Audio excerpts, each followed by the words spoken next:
Hi everyone, it's Don, and today I want to talk to you about a brand new ship going into construction this year and destined to set sail in 2020.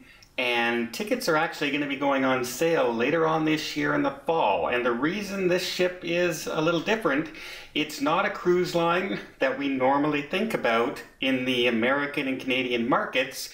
This is a cruise line basically set in Britain and out of Southampton or doing Barcelona, tours like that.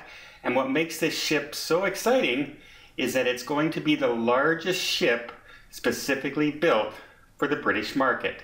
And so let's go over what this ship is going to have on her coming up right after this.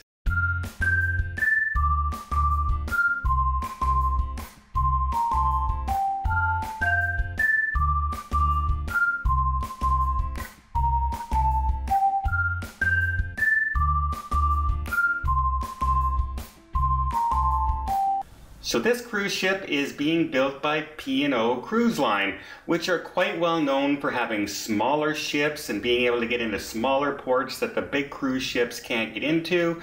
Also, the British market, if you wanted a taste of flair of the British style and everything, you're kind of left with Cunard. And Cunard does a lot of transatlantic. They only have a few ships, so getting on them can be quite hard if you want a little bit of that British taste instead of an American feel ship. And P&O is like that, but it's not as, how you say, highbrow, where people would consider Cunard one of those higher end cruise lines. P&O brings it down a notch. It still has all the British tradition like afternoon tea and things like that, but it's more into an affordable price range that most people can afford. But the trouble is they only have a few mid-sized ships and the rest are fairly small. So that being said, they have now decided to build a 180,000 ton ship that's going to hold over 5,200 passengers, which makes it the largest cruise ship ever built specifically for the British market. So you're going to get that British feel at a little bit less of a price, and you're going to be able to get on a big ship instead of the smaller ships, because I know a lot of people want to make sure there's things to do, especially when you're sailing around Britain and that, and you get into the rainy season or have to spend a few days on shore, on ship I mean. So what does this ship have that it's going to be? It's got, well, it starts off with 15 places to eat, as well as 8 of them being specialty restaurants on board.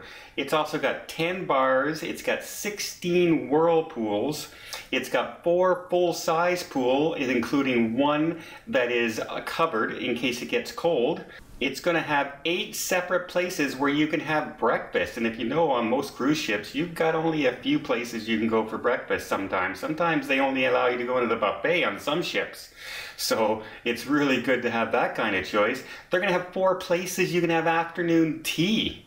And if you go for afternoon tea, it's one small area of the ship, and they're going to have 4 separate areas. So there's not going to be any hard time booking an afternoon tea or something like that, because there's going to be plenty of spots for you to do it.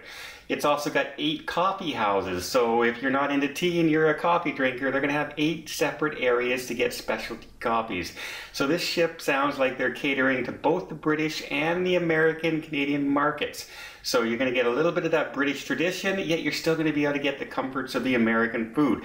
They've already promised that it's going to be a wide selection of food that's going to appeal to both Europeans and North Americans. So they are going for both markets, which is kind of exciting to me. P&O has also announced that their entertainment shows, because of the size of the ship and the amount of people that are going to be on board, they are designing specifically 3 brand new shows to take part on this cruising.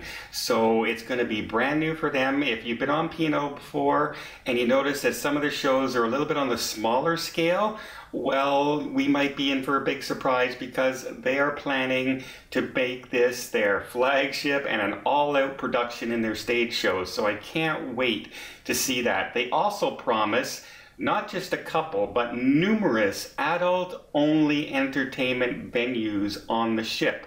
So it's not going to be watered-down entertainment. There's going to be adult music, there's going to be adult comedy, and there's going to be adult Broadway shows. So I don't know what they mean by the adult Broadway shows, but I am very, very curious. They have piqued my curiosity to the point where when their tickets go on sale for their original inaugural sailings, I may book the inaugural sailing of that ship in 2020. It comes on sale later on this year in the fall. And one of the things I'm really looking forward to is checking out an area on the ship they call the Dome. Now the Dome is going to be multifunctional. It's a covered area that is supposed to be glass and gorgeous in their design. They have a retractable stage. They have a pool area. So during the day, you're going to be able to relax, have a little bit of entertainment in that area. It's covered. And at night, they put out the stage floor and they're going to hold shows and late night entertainment in that area as well as multiple screens and a whole trapeze kind of Cirque du Soleil kind of act going on in those areas. So it sounds kind of interesting, and they said it's going to be one of the most unique venues of entertainment at sea. And we all know Royal Caribbean and Norwegian are famous for bringing out big things on their ships, and it sounds like P&O is trying to compete with that area as far as their entertainment venue is considered. So all in all, this sounds like a great ship. It sounds large, and I hope they do as much as they say they're going to do in their press announcements and things like that, because it would be nice to have a large ship that you have designated in that area and don't have to work it in between positionings where, say, like the Oasis of the Seas will be in North America for part of the year and then over in Europe for another part of the year. It'd be nice to say that this ship is there all around and I can book it any time of year. So let's hope that that comes to fruition.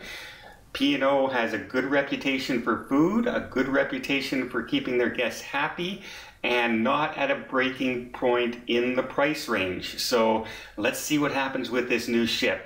By the way, they have not named the ship yet, and they are holding a competition out there, and people can go to P&O website and send their submission in to name their ship. So maybe if you have an idea, give that a shot. You never know, you might just win a free passage, or at the very least, you get to say, I named a brand new cruise ship. And that in itself is kind of big bragging rights. I would have a big picture of it above it with me pointing at the name, because that would be pretty neat if anyone ever picked my idea for a name, because, you know, but Dawn's cruise ship just never seems to take off. So there you go. That's the new ship for P&O Cruise Lines coming out in 2020. They're going away from their smaller ships with this huge ship destined to be only in the British market all year round, which sounds really, really good to me, to be able to say, I can get this big ship any time of year, anytime I want. And so I hope you liked this video. If you did,